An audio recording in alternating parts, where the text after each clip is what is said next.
Tell me about your journey and how you got into legal, and tell us a little bit about the law firm. Well, it started when I was in eighth grade and I super glued a new teacher's chair to the floor. He recognized that maybe I had a little too much free time on my hand, and he found out about this new competition that they were starting in Iowa called mock trial. And so he said, "Hey, Tim, why don't you sign up for this program?" I said, "What do I get out of it?" He said, "If you make it to state, you get a day off of school." That was speaking my language. And I started that over 30 years ago. And I competed in mock trial all through middle school, high school, college, went to law school, and I've been coaching it for the past 28 years.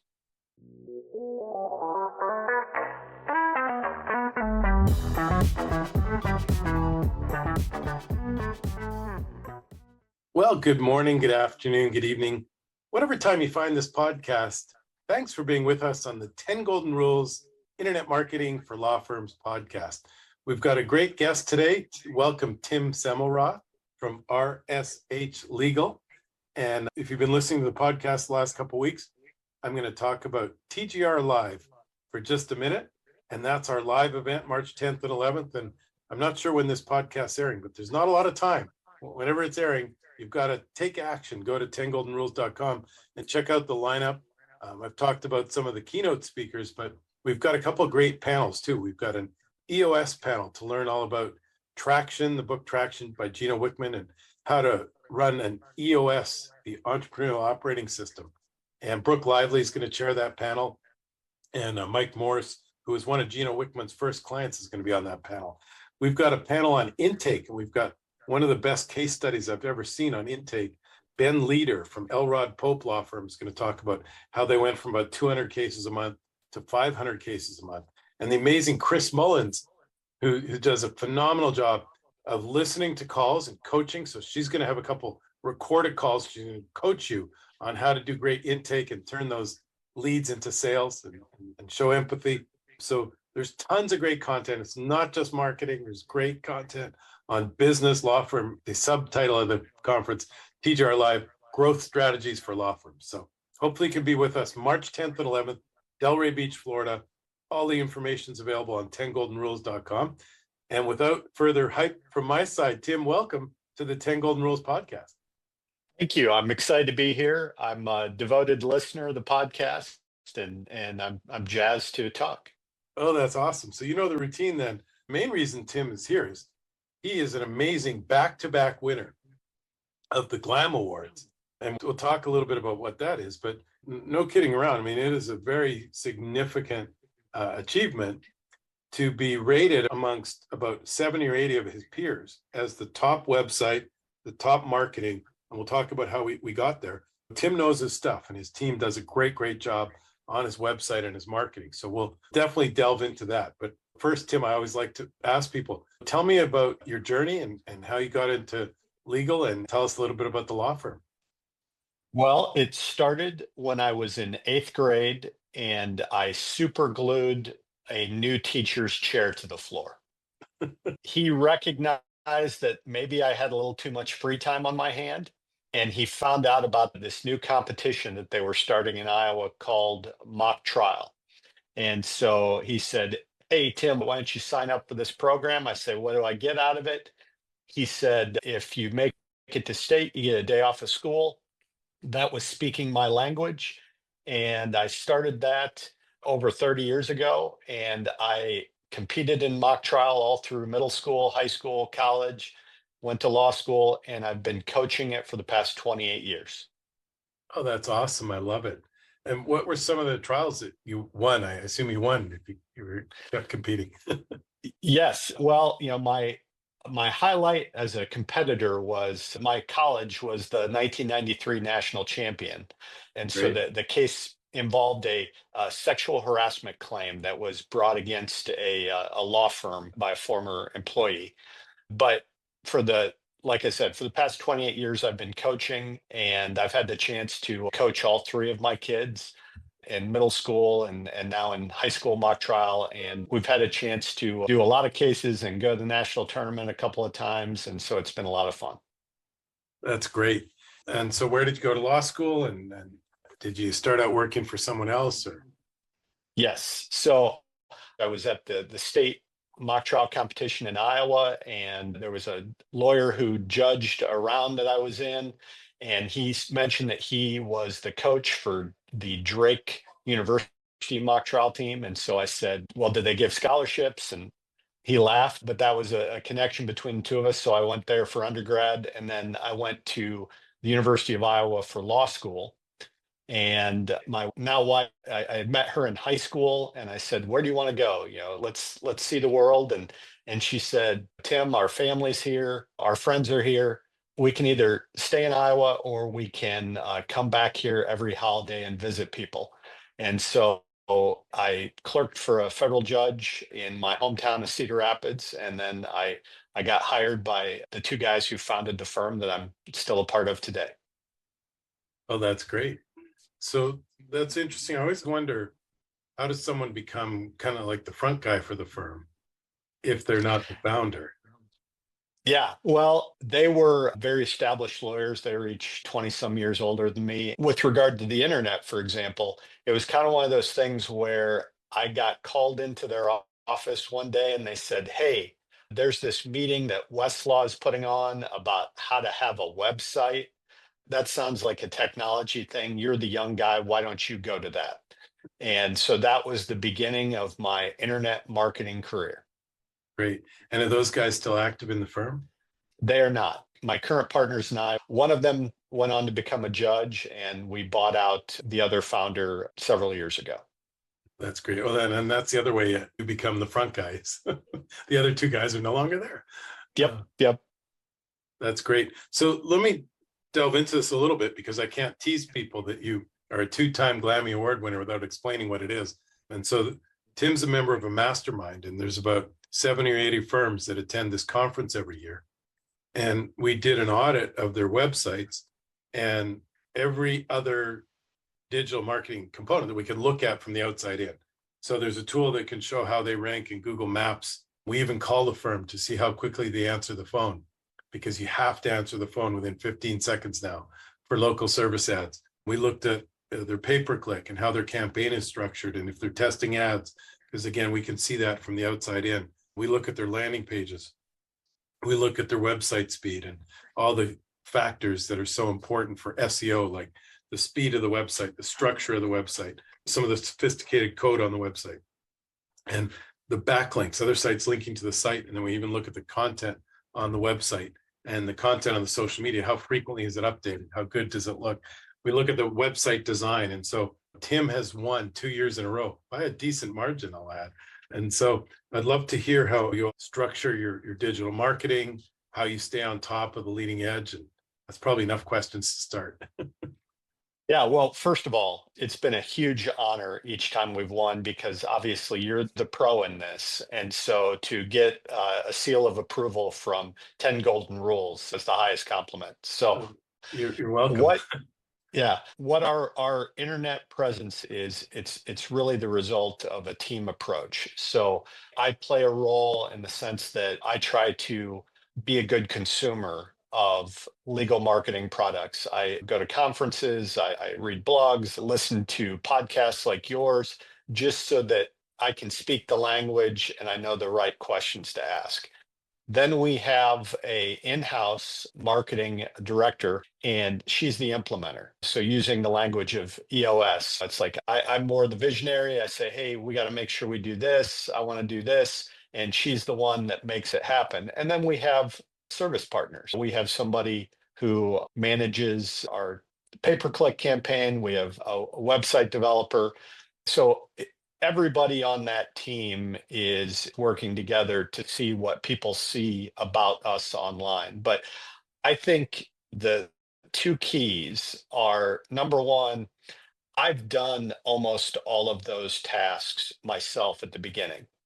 15, 20 years ago, I was trying to manage our own pay-per-click campaigns. I sat down and talked about what was important with our first web developers in terms of our opt-in pages or our landing pages. So I have that background, but then I'm hopefully smart enough to realize that my job is to practice law, right? It's not to be on top of these technological issues. So it's you develop good relationships with partners like you, 10 Golden Rules, but ultimately you need that in-house implementer who can serve as the conduit between the lawyer and the vendors to make sure you're getting the top service that you can get. What are some of the tricks that you've learned over the years that work for maybe, SEO, LSAs? You have to know your audience is number one. I don't write ads. I don't ask people to write ads that are appealing to me. I ask them to create copy that is going to speak to our avatar client.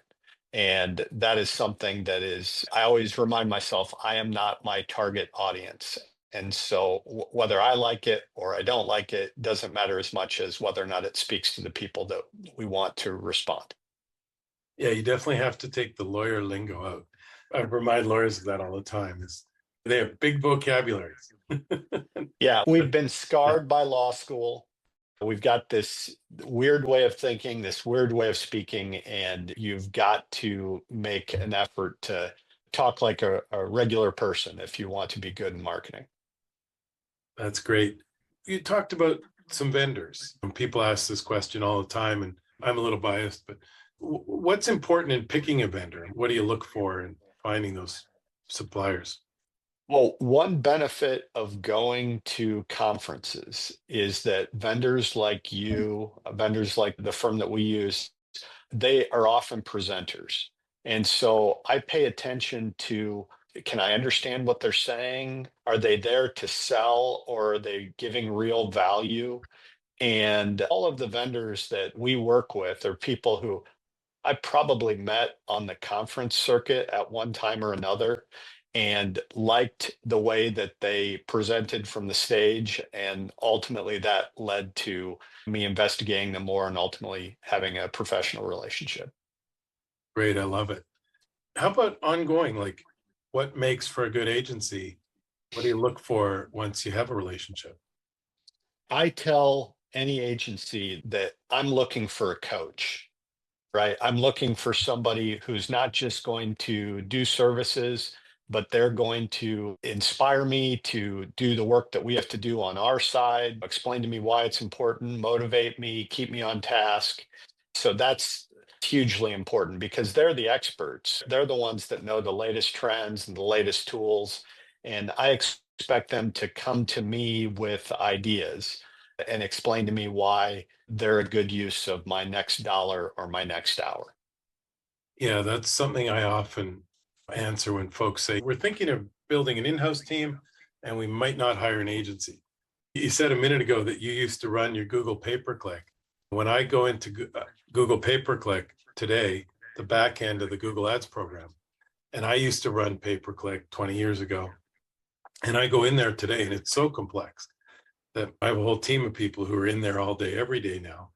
And it's very, very hard to make little changes in keyword type and things like that, bidding strategies, even setting up the geographies and changing things like that in the system. It's very, very complex.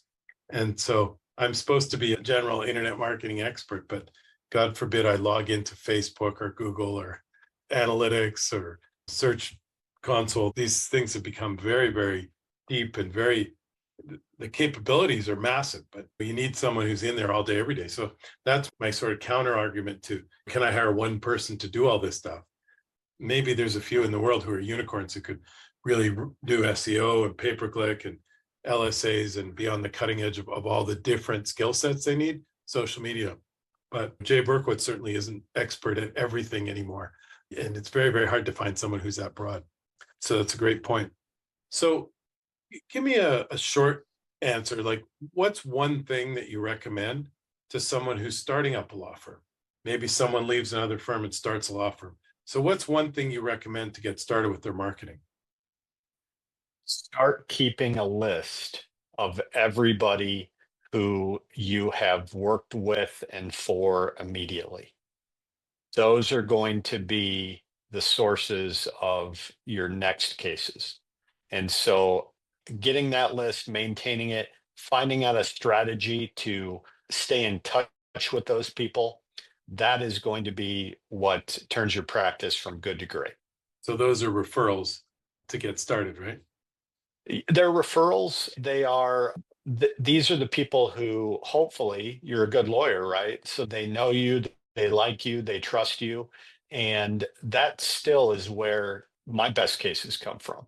We did a study in our firm, and while only 20%, 20 to 25% of our cases come from referrals from other lawyers, those referrals make up between 40 to 50% of our firm income each year.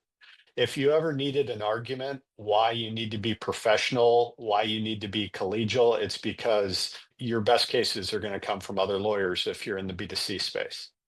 Yeah, that's a great point, because obviously if it's a complex case, a lot of attorneys are going to look for one of the smarter guys they know, and they'll share the fees, but they'll trust someone like yourself to get that tough case over the finish line. That's what you hope. That's what you hope, is that you've treated them in such a way, first of all, that they know you're good at your job, but also you're not a jerk. And how do you nurture those ongoing relationships? Like, how do you remind those folks that you are a smart guy and know, like, and trust partner, and to send you those cases? Oh gosh. Well, we've turned it into a science at our firm, and a lot of it is actually based around LinkedIn. So I have a very deliberate LinkedIn strategy. I want to be interesting and educational to other lawyers on LinkedIn. And so I post regularly. And then what we do is we take the best responded to posts on LinkedIn and we turn that into a twice a month e-newsletter that goes out to every lawyer that we have an email address for. And then we take the posts that are most successful that people click on the e-newsletter, and we actually do a print newsletter that goes out to 5,000 lawyers in the state of Iowa that they get every month. And oftentimes it's about things like internet marketing or law firm management, or things that I can share that I learned from you, Jay. When I see you speak at a conference, I'll give you a shout out on LinkedIn. I'll put that tip attributed in my newsletter. And that's the way we try to stay top of mind. I always tell the lawyers in my firm, my staff, if people say to me, I see you everywhere, then I know we're doing our job right. Yeah, I'm starting to get that a lot now too. And it's that cadence, it's that calendar of consistency that's so important. Like, we do a podcast every week, and then we'll take a couple clips from this podcast, and maybe someone is seeing this right now, and it'll be a YouTube reel or Instagram short, or YouTube short, Instagram reel, and we reuse the content, but we're very consistent. Every week's podcast, every month is a webinar, and then we use that content in multiple different ways and publish on a regular basis. And really, that gives you that omnipresence feel. Yeah. And the key to that is, if you're a practicing lawyer, you have somebody else who's helping you keep up that cadence, because we all have busy months. Maybe we're in trial. Maybe we've got a bunch of depositions that particular week. And the only way that you can have that consistency that I've found is to have that marketing person in-house, that implementer on your staff who can help make sure that you're showing up regularly. Yeah, great point. 1,000% agree that I'll do a webinar every month, and I'll do a podcast interview like this, one or two a week, so that we've got one a week coming out sometime in the future. But to cut it up and edit it, and I used to edit my podcast 15 years ago. There wasn't anyone else who could do it. You had to install the software on your computer, and you had to do it. I had a thing called Cast Blaster. But now there's all kinds of folks who are great at it, and lots of different softwares that can do that. So that was a great tip for someone starting out. How about one of your advanced competitors who wants to take you down in the Glammies in 2026? What are a couple advanced tips that you would share with other firms for their marketing? Well, I would look outside the legal space. So, for example, I think the average firm could learn more from you and how you market your agency than they will by looking at competitors. I mean, like you said, you do podcasts, you do webinars. I see you in my email inbox on a regular basis. That is the future of marketing. And so if you see a very successful marketing agency like yours and see what you're doing, you got to start to think, okay, how can I adapt that to my practice? And that's really the direction that you need to move. Yeah, it's a great point because a lot of people get hung up on, oh, the webinar, what's good for, the podcast. I don't know what to talk about, but I always explain to people, like in my networking group, webinars have nothing to do with the webinar itself, and podcasts are, it's not the content necessarily. That's part of the thought leadership. But like each month, we'll send a couple emails. Hey, in 2 weeks, I'm going to be talking about EOS on my webinar. Next week, don't miss it. We've got this great webinar. We've got this great panel of experts on EOS. Tomorrow, don't miss it. And then after the fact, hey, if you missed this webinar, and every time an email goes out, a LinkedIn, my personal, and my company LinkedIn, my personal LinkedIn, my company Facebook, my personal Facebook, my company Twitter, my personal Twitter, for each of those emails is a social media post. So there's a consistency of messaging around the thought leadership. And then the people who register for the webinar, we try and get on the phone with those folks after the fact and find out if they need help on the topic we were addressing that month. And so it's much more than just the day of the webinar if you do it right. We have over 250,000 views of our YouTube videos of the webinars on our YouTube channel. So the content lives forever. Someone's watching it on YouTube right now, sometime in 2027. And if you are, by the way, put a comment and give us a like and a shout out, and give Tim one too.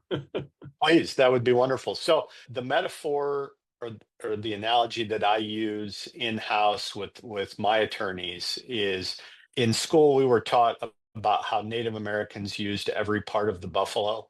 And That's it's the same way with speaking opportunities. And so I actually did an in-firm in-service, and I talked about all the ways that you can use a speaking opportunity in terms of things that you can do beforehand and things that you can do during the speaking opportunity and things that you can do afterwards to maximize that. Because we've all been in the situation, if you've done any sort of speaking at conferences, where you put 10 hours into a presentation and you walk into the room and it has a fourth of the number of people that you were told were going to be there. And so are you going to say, oh, I've just wasted all that time developing this? No, if you have leveraged it right, then you can still get all kinds of value out of that, even if the number of people in the room isn't what you had hoped for.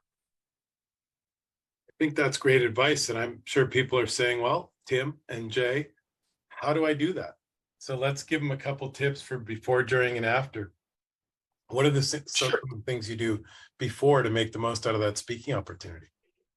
Well, number one is I ask for a link to my website. That's table stakes to get me to speak somewhere. I want the SEO juice of this organization linking to my website. Yeah, great point. Backlinks are super valuable, and that's why we talk about it in SEO. Like if Tim's speaking for the Iowa Bar Association and they give him a link from that presentation event page back to his website, that's a very valuable backlink because it's from an important website, from a legal website, it's relevant, and it boosts the value of his website. Yep.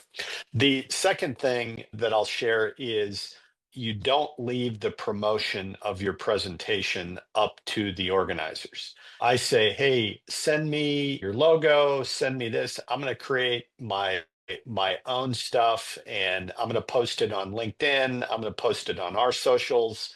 If I've got enough time, I'll put it in our firm newsletter.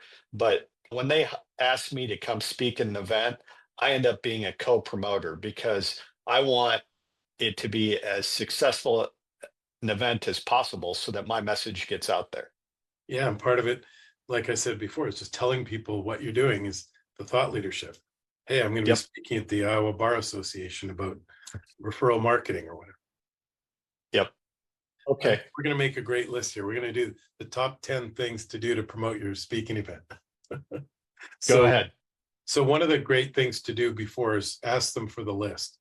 And obviously, if you can email people in advance, That's part of that pre-promotion. But one of the other things I do all the time is I'll customize the presentation. And so when I talked about the GLAM Awards that Tim was a two-time winner of, everyone in the presentation saw their website or their Google Maps or their pay-per-click campaign. They saw themselves in that presentation, and it made it very engaging because everybody's waiting to see, is my slide coming up next? And there's a million ways you can do that. If you're talking about personal branding, you can always show their social media pages or their LinkedIn page, or there's always a way to incorporate that into whatever content you're talking about. And it makes it really, really engaging. So why don't you go ahead with something great you can do during the presentation? So you have to have a giveaway, right? Maybe it's your slides, maybe it's a tip sheet. And so you want to give an opportunity, you want a slide going up saying, hey, if you want this, email me at this address or direct message me through LinkedIn or whatever format you want, but you want some way to capture the people who appreciated your presentation the most so that you can continue that relationship outside of the conference. And so I have a stock slide that just has my LinkedIn profile and it says, connect with me on LinkedIn. And I do that at the end of every presentation because I want to make sure that people in the room, who again goes back to, I hope that they know, like, and trust me after hearing me present. And so I want to be connected with them from then on. That's a great tip. And I'll give you another flavor of that, which is if you can include something of super high value. We have our LSA secret algorithm, the secret steps to get listed in the Google Screen local service ads. And I've been using that for the last couple of years. And we put up a QR code and I find something to talk about so I can leave it up there for a minute or so. And the QR code, pretty much everybody now knows how to take a picture of it with their phone and then fill out a short form to get a copy of our secret guide. You can have a checklist, or you could have 6 ways to win a case, or 17 ways to build your referral marketing relationships. My friend Jeff Walker always called it an ethical bribe. Ethical bribe, something that seemingly has a super high value, and it does. And you're going to exchange them for their contact information, and then you're going to email them or text them out the guide. So that's a great way to build your list and provide value and start that sort of reciprocal relationship. Another thing to do during the event, I highly recommend it.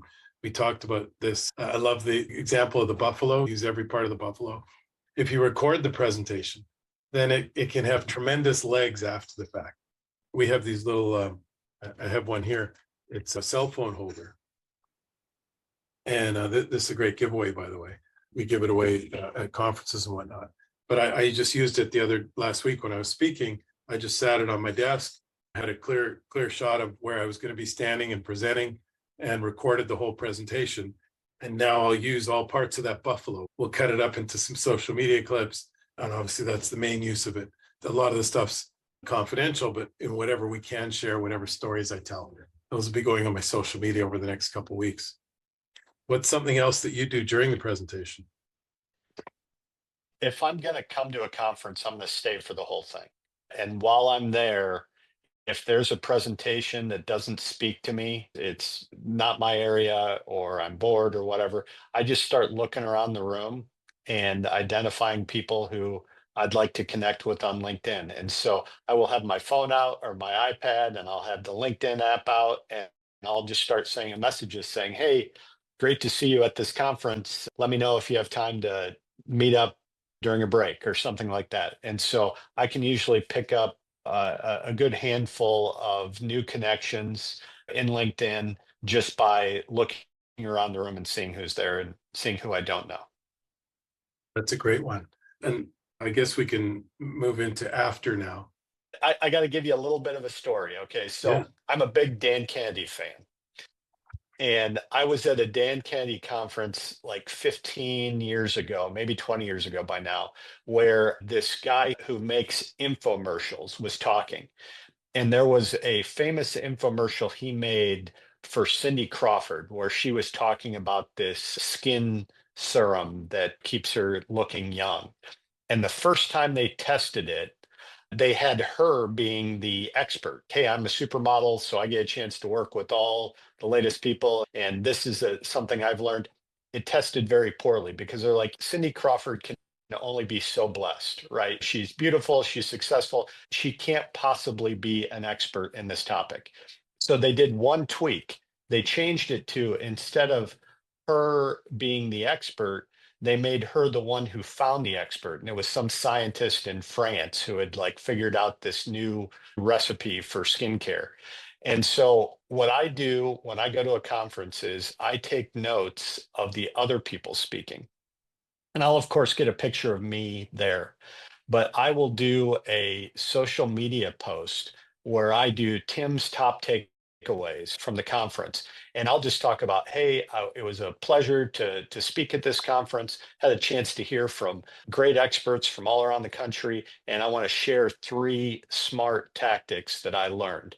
And so I'm just saying, I'm not the genius, right? These people are the geniuses. And then I link to them in that post. And I say, thank you, Jay Berkowitz, for this great idea, or thank you to this person. And so the conference recap post where you cement your connection to your fellow speakers by promoting them and by sharing what you learned is my secret sauce for what to do after a conference. I love it. And I'll blend that into my 10th tip. This is now Tim and Jay's 10 golden rules for hacking and mastering speaking opportunities. But the 10th one would be you could send out that note to everybody who connected with you on LinkedIn and all the emails I got from my QR code scan, and or you could send your slides and your video from your presentation, because that's good. Yeah. A lot of people, I'm sure yours is like mine. It's full of a ton of content. There's no way they can consume it all. Sometimes I actually go overboard. That would be another good tip, is like to speak less, because I sometimes try and share everything I know about a subject, and people are left a little bit exhausted. Yeah. So, but they'd walk out knowing you're the expert. Yeah. So here's a quick review of the 10 golden rules from Tim and Jay for hacking a speaking opportunity. Number 1 is get a link from the site. So you want backlinks, and obviously important websites and relevant websites. If it's a legal website, a bar association, super valuable. Number 2 is you're going to become the co-promoter. I love how Tim said that he gets the logo and everything, and he sets up a landing page, and you're going to make sure, A, that your audience knows you're doing it. And number 3 is, I think I had the same thing there. Don't leave it to the organization. Become a co-promoter. Number 4 is get the list in advance if you can, and then send those folks maybe something, a little bit of tease about your presentation. And that's a really good tip, because you actually said sometimes there's a quarter of the people you expected. So here, I'll make this the extra tip that we're missing. If the conference has breakout rooms and you're one of 3 or 4 rooms, you've got to write a great title and great bullet points for your presentation. The 7 secrets to internet marketing, or the 7 newest secrets to internet marketing. Learn how to get free traffic to your website from social media, and learn the newest strategy of AI, artificial intelligence, and whatever is the hottest thing of its day. Because typically people are going to look at their agenda and they're going to pick from the 4 rooms. And if you've got a super compelling title and bullets, you're going to get more than your share of the audience. That is such a good point, because I assume a lot of people are business owners, not marketers, who are listening to this podcast. And the things that I get asked to speak at as a lawyer, the average title sucks. And so if you actually take some time and have a compelling title to your presentation, it's going to stand out. I mean, Jay has to stand out amongst other marketers, but we get to stand out amongst lawyers. So it's an easier task for us. And you had another great idea, which was to have a slide with your contact info and encourage everyone to contact you on LinkedIn. And I built on that, and I said you can have a list, or you can even just say, hey, if you want to get a copy of these slides, if you're a note taker, you're not going to be able to keep up with me, and just scan this QR code or go to this form here and connect with me. I suggested you record the presentation, and then you can use every part of the buffalo. I think that's number 6. Number 7, build in something into your presentation that can engage the audience. So, hey, everybody brainstorm, and I want you to write down the top 2 or 3 things that should be on your LinkedIn profile or something like that, that are, not your job title, but things that you do for people. And then I'll engage the audience. Hey, can I get a couple examples from people? The energy in the room just immediately elevates, especially if you do a paired thing. Like, I want you to brainstorm with your partner. What are 2 or 3 things, blah, blah, blah. And then ask the room, and then it reinforces that educational thing. And the energy of learning themselves is super beneficial. And then you had your lesson from Dan Kennedy and Cindy Crawford, where you basically collated the learning and you published that. And that goes out on your socials and your emails and stuff like that. Yep, it's be a curator, not the expert. And your people are more likely to believe that I was lucky enough to be in a room full of experts than it is to believe that I'm the smartest person about every subject. And then the last one was to send out the slides or the video and make the connections on LinkedIn. And it's a subtle thing, but like so many of us, and I'm guilty sometimes too, because I've got dozens of business cards sitting here. You've got to really take the time and go through and at the minimum, connect with everybody on LinkedIn. Mm-hmm. Hey, great to meet you at the conference. And then that'll stay in the message history and you'll know where you met them and stuff. Absolutely. Yes. Awesome. So that's great. That's Tim and Jay's 10 golden rules for making the most out of a presentation opportunity. And who knew that we were going to come up with that today? That's awesome. I can't wait to see the graphic your team comes up with. That's right. That's got to be an infographic. That's great. So, well, we did all that so quickly, and here we are at the end. And those of you, and Tim's one of them who listens to the podcast, I don't know if you make it this far, Tim, but at the end, we always do the quick one-liners. And I've been doing these for a million years, well, about 15. But the first one is, are there any apps or techniques you use for personal productivity? Yes.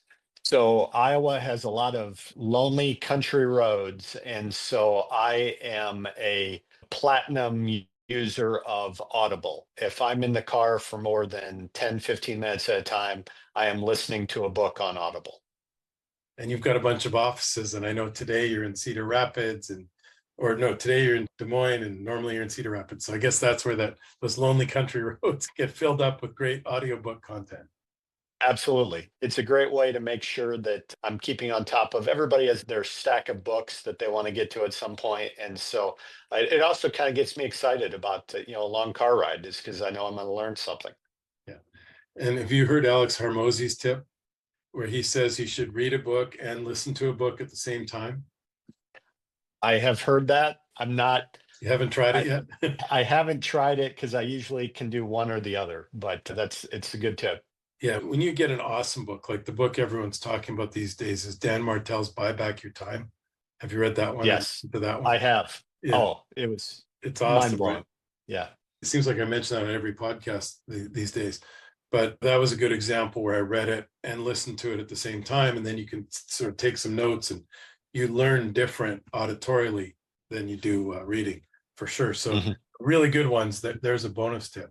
And that's a good segue. What are your best business books? So I'm going to give you an oldie but a goodie, and that is Atul Gawande's The Checklist Manifesto, which when I first read the book, I think 17 years ago, was the most compelling argument for why to have standard operating procedures. He's a gifted writer, he's a doctor, but the basic thesis of the book is that most activities in the modern age are too complicated to keep everything up in your head. And whether you're a pilot, whether you're an architect, you need a checklist to make sure that you're doing things right every time. I love it. And here's my bonus tip is take action. And I just added it to my Amazon shopping cart. And I'll put the credit card when we're done. Blogs, podcasts, and YouTubes. Aside from the 10 golden rules of internet marketing, which we know you immediately play that every Tuesday, what are some of the feeds that when it comes through and you're like, oh, there's a new YouTube or podcast, which ones stop you in your tracks? Sure. So I'm a big fan of Ben and Brian Glass, each of their podcasts, Charlie Mann's podcast. All three of those are, Good ones, specifically related to legal marketing and legal case management. But I am a huge Iowa Hawkeye fan. And so I listen to so many podcasts about Iowa sports. That's my go-to in the gym when I'm exercising is finding out the latest recruit that the Hawkeyes have signed. Yeah, it's funny. I do the same thing. I'll go from a Ben Glass podcast, or I just interviewed Steve Fretzen yesterday. I listened to a legal podcast. And then if I feel like, okay, I did my work, I listen to 2 business podcasts back to back. Then I hit the latest Winnipeg Jets podcast. That's my hockey team. And by the way, if you're a sports fan and you're remote and you're not in your market, and everybody doesn't talk about the game last night around the water cooler, it's a great tool if you haven't checked it out. Find the podcast for your team. You'll love it. And now, what's a great introduction for you? What kind of cases should we send over to the firm? So RSH Legal, my firm, is the largest personal injury and disability firm in the state of Iowa. We've got 17 lawyers spread out over 3 offices in Des Moines, Cedar Rapids, Dubuque. Personally, the only cases that I handle now are commercial motor vehicle cases, truck cases. I'm the only board certified truck accident lawyer in the state of Iowa. I think I'm the only Iowa lawyer that ever went to a truck driving school for lawyers in Montana. And so that's what I personally work on. But what I tell people is there are only 3 million people in the entire state of Iowa. If you have a legal issue and my firm can't help you, I will point you in the direction of who can, because I probably went to school with them or served on a bar committee with them. So if anybody needs a guy in Iowa, they know who to call. And they can get in touch with you at rshlegal.com. Is that the domain? You can do that. The domain that we publicize is fightingforfairness.com. But I am on LinkedIn every day, and I am the only Tim Semelroth on LinkedIn. And if you connect with me on LinkedIn, I will happily accept your connection, and you'll see my posts about everything from what computer operating system we moved to as a firm to why my hometown smells like crunch berries once a month. I love it.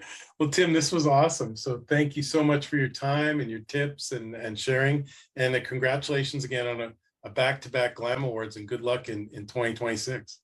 Oh, we will be working hard all year to try to maintain our position. And I'm jealous of everybody who gets to go to your conference in March. If I didn't have a high school mock trial tournament that I was coaching, I would absolutely be there, because you always give great value. Awesome. Well, we'll see you in 2026. Tim, thanks so much for doing this. Thank you. Have a good day. Thank you for listening to the 10 Golden Rules of Internet Marketing for Law Firms podcast.